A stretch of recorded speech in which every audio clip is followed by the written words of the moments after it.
اس میں بہت ساری چیزیں آ جاتی ہیں. ایک تو مذہبی اس میں بات آ جاتی ہے، لیکن پاکستان کے اندر دنیا بھر میں جو سارے علماء حضرات انہوں نے فتوے دیے ہوئے ہیں کہ یہ بالکل جائز ہے، اور اس میں آپ دوسرے انسان سے لے سکتے ہیں، کیونکہ جس طرح سے حدیث ہے کہ جس نے ایک انسان کی جان بچائی اس نے ساری انسانیت کی جان بچائی.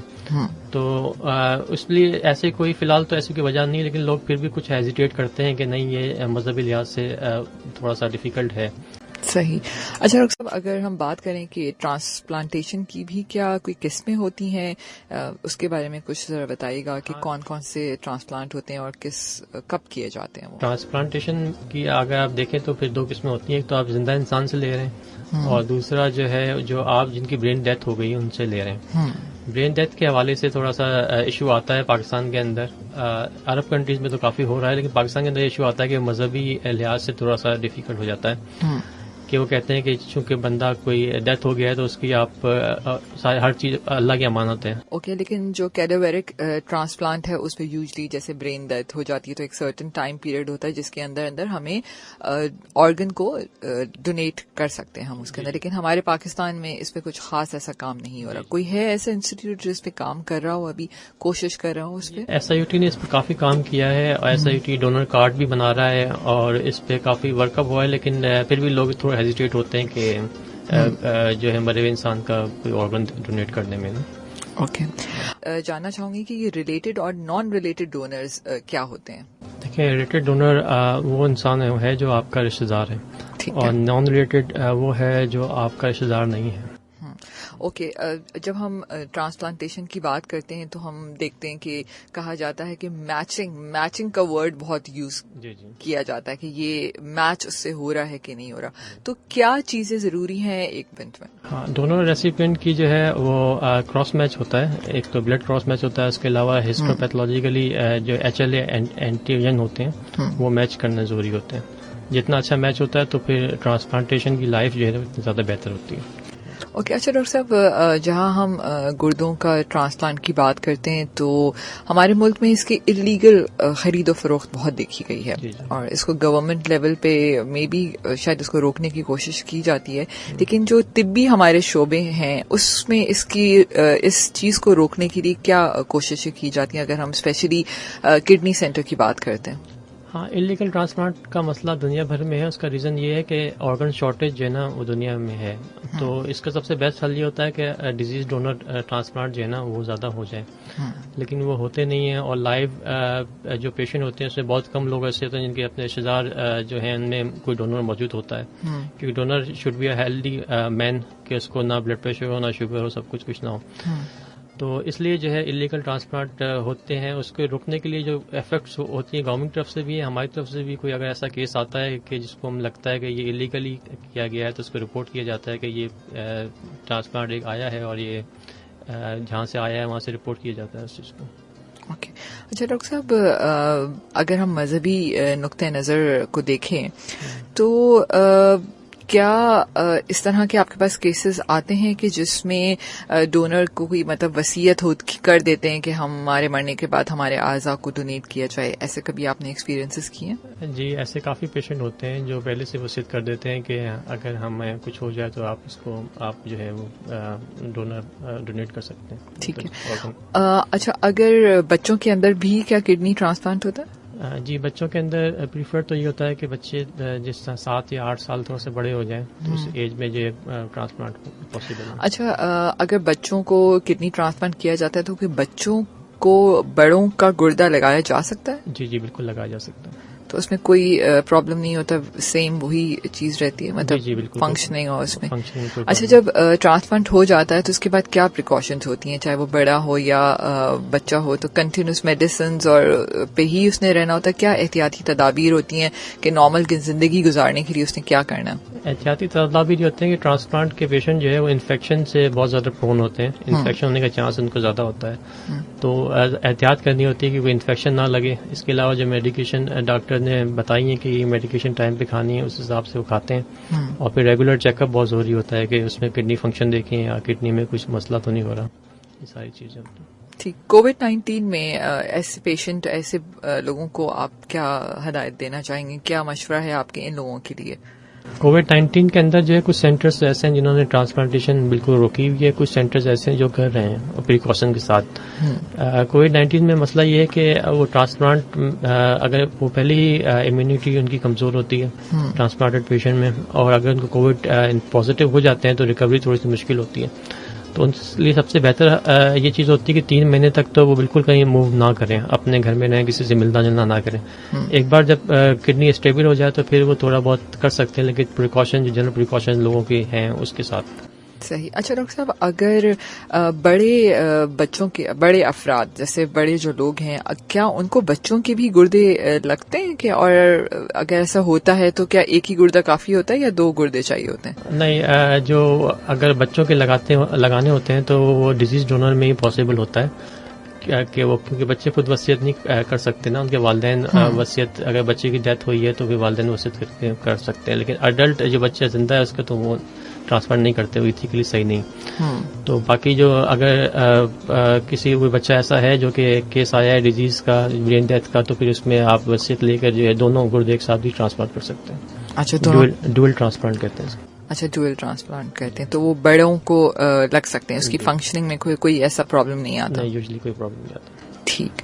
اچھا ڈاکٹر صاحب, ڈونر جب کڈنی ظاہر اپنی ڈونیٹ کر رہا ہوتا ہے تو سم ٹائم وہ کنفیوز ہوتا ہے. ظاہر ڈونر ایک دم سے آپ مجھے کوئی کہہ دے کہ آپ کو اپنی کڈنی ڈونیٹ کرنی ہے تو شاید میں اتنے آرام سے نہ مانوں. تو ہاسپٹل لیول پہ آپ as a doctor, urologist, personal level پہ آپ کس طرح کنونس کرتے ہیں کہ اس میں ظاہر اس میں دلی اور دماغی طور پر آپ کو مریض کو کنونس کرنا ہوتا ہے کہ آپ اگر کریں گے تو آنے والے دنوں میں آپ کو کوئی ایسا پرابلم نہیں ہوگا؟ ایکچولی پاکستان میں فیملی سسٹم بہت زیادہ اسٹرانگ ہے, تو بہت سارے لوگ ایسی فیملیز ہوتی ہیں جن میں بہت سارے لوگ ڈونیٹ کرنے کو تیار ہوتے ہیں. ایون وہ کہہ رہے ہوتے ہیں کہ آپ دوسرے کا نام لیں, آپ میرا لے لیں. تو پھر اس میں دیکھنا ہوتا ہے کہ بیسٹ ڈونر کون رہے گا, سب سے ہیلدی کون ہے. تو ایسے کوئی پرابلم نہیں ہے کہ اس میں ہمیں کنوینس کرنے کی ضرورت ہوئی, وہ لوگ خود ہی ہمیں کنوینس کر رہے ہوتے ہیں کہ آپ ہمارا گردہ لیں اور ہمارے مریض کی جان بچائیں. اچھا, مطلب خود ہمارے پاکستانیوں کے اندر یہ شعور موجود ہے کہ اگر وہ خود سے گردہ دینا چاہتے ہیں تو ان کو دماغی اور دلی طور پر وہ تیار ہوتے ہیں. اچھا, ایک گردے کے ساتھ انسان نارمل ویسی ہی زندگی گزار سکتا؟ جی بالکل, نارمل زندگی گزار سکتا ہے. اسی لیے اللہ نے شاید 2 گردے دیے ہیں کہ اگر ایک خدا خاصہ خراب ہو جائے یا ایک آپ ڈونیٹ کر دیں تو دوسرے گردے پہ ساری عمر. لیکن اس میں پھر ڈونر کا بھی خیال رکھنا پڑتا ہے کہ ویٹ اس کا بہت زیادہ انکریز نہ ہو. ویٹ انکریز ہوگا تو گردے پہ پریشر پڑے گا, یا ہائپر ٹینشن یا شوگر اس کو ڈیولپ نہ ہو فیوچر کے اندر. اگر نہیں ہوتی تو پھر وہ ساری زندگی گزار سکتے. صحیح. سامعین, اگر آپ ہم سے کوئی سوال کرنا چاہیں, ڈاکٹر صاحب سے کوئی سوال لائیو پوچھنا چاہیں تو آپ ہمیں کال بھی کر سکتے ہیں. کال کرنے کے لیے نمبر آپ سب کو بہت اچھی طرح پتہ ہے, 111-105-105 پر آپ مجھے کال کر سکتے ہیں. اور اگر آپ کوئی واٹس ایپ کے اوپر نمبر بھیجنا چاہیں تو 033-62-105-105 کے اوپر آپ مجھے میسج بھی کر سکتے ہیں. اوکے. اچھا ڈاکٹر صاحب, ملٹیپل آرگن ڈونیشن یعنی ایک ہی وقت میں سائملٹینیسلی ڈونیٹ کرنا کوئی بھی آرگن, جیسے ہم اس کی بات کرتے ہیں, گمبت انسٹیٹیوٹ ہے ادھر, جس میں نے کچھ عرصے پہلے اخبار میں اس میں پڑھا تھا کہ ایک ہی وقت میں جگر اور گردے کا ٹرانسپلانٹ وہاں پر کیا گیا ہے. تو کیا پاکستان کے اس انسٹیٹیوٹ کے علاوہ اور بھی یہ فیسلٹیز موجود ہیں, اسپیشلی کڈنی سینٹر کی اگر ہم بات کرتے ہیں؟ ہاں, کڈنی سینٹر پرٹیکولرلی صرف کڈنی ٹرانسپلانٹ کر رہا ہے. جو لیور اور کڈنی ٹرانسپلانٹ ساتھ ہو رہے ہیں وہ گمبٹ میں ہوا ہے اور اسلام آباد کے اندر پیمس میں یہ, کیونکہ وہ دونوں ٹرانسپلانٹ ساتھ کر رہے ہیں. ٹھیک ہے. اوکے. اچھا, یوزلی ڈاکٹر صاحب اس کی کتنی کاسٹ ہوتی ہے اس پورے ٹرانسپلانٹ کی؟ اگر ویسے تو SIUT اور گمبت ہو گیا یہ تو آپ کو فری آف کاسٹ کر کے دیتے ہیں, تو یوزلی اس میں کتنی کاسٹ آتی ہے؟ ہمارے پاس تقریباً 8 سے 9 لاکھ روپے اس میں نا وہ ایکسپینڈ ہوتے ہیں. اچھا, جب ہم ٹرانسپلانٹ کے لیے جاتے ہیں تو کوئی بیسک ٹیسٹ ہوتے ہیں, کون کون سے ٹیسٹ ہوتے ہیں جس میں اس میں ٹرانسپلانٹیشن کے لیے ریکوائرمنٹ ہوتی ہے؟ ٹرانسپلانٹ کے لیے تو ڈونر اور ریسیپینٹ دونوں کی اگر میں بات کروں, ریسیپینٹ کے سارے بیس لائن جو ٹیسٹ ہوتے ہیں وہ ہوتے ہیں. اس کے علاوہ جو ہے کراس میچ ہوتا ہے دونوں کا. اس کے علاوہ جو ویسکولیٹی دیکھنے کے لیے ہم ڈونر کی جو ہے CT اینجیوگرام کراتے ہیں. ریسیپینٹ کی اگر کوئی ہسٹری ہوتی ہے کہ کوئی کینولیشن وغیرہ ہوتی ہے تو اس کی بھی پھر وینوگرام کرا کے دیکھتے ہیں. تو یہ بیس لائن ٹیسٹ ہوتے ہیں جو اس کے لیے ضروری ہوتے ہیں. صحیح. اچھا ڈاکٹر صاحب، اگر ہم صحت مند زندگی کی بات کرتے ہیں تو یقیناً ہمارے جو مین آرگنز ہیں، وائٹل آرگنز جس کو ہم کہتے ہیں، اس میں سے گردے بھی ایک ہمارے وائٹل آرگن ہے. تو آپ ایز اے لسنر، جو ہمارے لوگ یہ شو سن رہے ہیں، بہت سارے لوگ ہوتے ہیں ان کو ایسی عادتیں ہوتی ہیں جس کی وجہ سے آہستہ آہستہ اس کا افیکٹ ہماری کڈنی کی طرف آ جاتا ہے. کیا آپ تھوڑا سا بتائیے کہ ہم اپنی گردوں کی حفاظت کس طرح کر سکتے ہیں؟ کیا کیا ایسی چیزیں ہیں جو ہمیں ایز اے ہیلدی لائف ان چیزوں کا اسپیشلی خیال رکھنا چاہیے کہ ہمارے گردوں پہ اس کا افیکٹ نہ ہو؟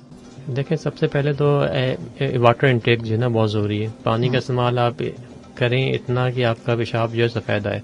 اگر پیشاب پیلا آ رہا ہے تو اس کا مطلب آپ پانی کم پی رہے ہیں. یوزلی ہوتا یہ ہے کہ ہم لوگ تمام لوگ اپنی ڈیلی لائف کے اندر واٹر انٹیک ہمارا واقعی کم ہے. تو پانی کا استعمال تھوڑا بہتر کریں. اس کے علاوہ کھانے میں پینے میں تھوڑی احتیاط کریں. اگر آپ کو اوور ویٹ نہیں ہونا چاہیے. بلڈ پریشر، آپ کی شوگر انڈر کنٹرول ہونی چاہیے. اچھا ڈاکٹر صاحب، اگر گردے کے اندر پتھری ہو جاتی ہے، ٹھیک ہے، تو بہت دفعہ ایسا بھی ہوتا ہے کہ مریض کو نہیں پتا چلتا کہ اس کے گردے میں پتھری. بہت سارے مریضوں کو پین ہوتی ہے، تکلیف ہوتی ہے، تو ان کو پتا چلتا ہے کہ ہاں گردے میں پتھری ہے. گردے کی پتھری جو ہے کافی کامن ہے. تو اس میں سب سے بہتر تو یہ ہوتا ہے کہ اگر آپ کے خاندان میں پتھری کی بیماری ہے اور آپ بہتر یہ کہ آپ اسکریننگ الٹراساؤنڈ اپنا کروا لیں. اس میں آپ دیکھ لیں کہ کوئی اسٹون وغیرہ تو نہیں ہے. لیکن اگر بالکل اسمپٹومیٹک اسٹون ہے اور آپ خاندان میں کسی کو ہے بھی نہیں اور آپ کو اچانک پتہ چلتا ہے کہ پتھری بڑی ہو گئی ہے، تو اس کو پہلے سے ڈیٹیکٹ کرنے کا کوئی خاص طریقہ تو نہیں ہے. باقی یہ ہے کہ سرجریز کے حوالے سے آپ نے کیا پوچھا کہ اس وقت لیٹسٹ سرجریز کون سی ہو رہی ہیں، کس طرح گردے کی پتھری کو نکالا جاتا ہے؟ کیونکہ یوزلی بہت دفعہ ایسا ہوتا ہے کہ گردے میں پتھری ہوتی ہے تو بہت سارے لوگوں کو میں نے سنا ہے کہ وہ حکیموں اور دوسرے اس طرح کی دوائیاں لینا شروع کر دیتے ہیں کہ اس سے پتھری نکل جائے گی. کیا واقعی ہی سرجری ضروری ہوتی ہے اور کس طرح لیٹسٹ کیا ٹیکنیکس استعمال کی جا رہی ہیں؟ یوزلی ہوتا یہ ہے کہ جب بھی کوئی بندے کو پریشانی ہوتی ہے تو سب سے آسان حل کی طرف جاتا ہے. تو آسان حل اس کو یہ لگتا ہے کہ ہومیوپیتھک یا حکیمی میڈیکیشن جو کہ وہ سستی ہوتی ہیں اور وہ لوگ کہتے ہیں کہ پہلے وہ استعمال کر کے دیکھتے ہیں. تو اس ڈیوریشن میں ان کا پین تو ختم ہو جاتا ہے لیکن اسٹون کا سائز جو ہے وہ تھوڑا سا بڑا ہو جاتا ہے. تو پھر وہ جب سرجری کے لیے آتے ہیں تو ان کے stone 3 centimetre 4 centimetre کے تقریباً ہو جاتے ہیں. تو اس میں جو سرجریز ہیں وہ مینس ایسی بھی ہیں سرجریز جس میں بالکل چھوٹا سا ہول کر کے کڈنی میں ہم اسٹون نکال لیتے ہیں. اور اگر 2 سینٹی میٹر سے کم کا اسٹون ہے تو اس کی سرجری میں ESWL آ جاتا ہے، جو کہ ہم شعاؤں کے ذریعے علاج جس کو کہتے ہیں.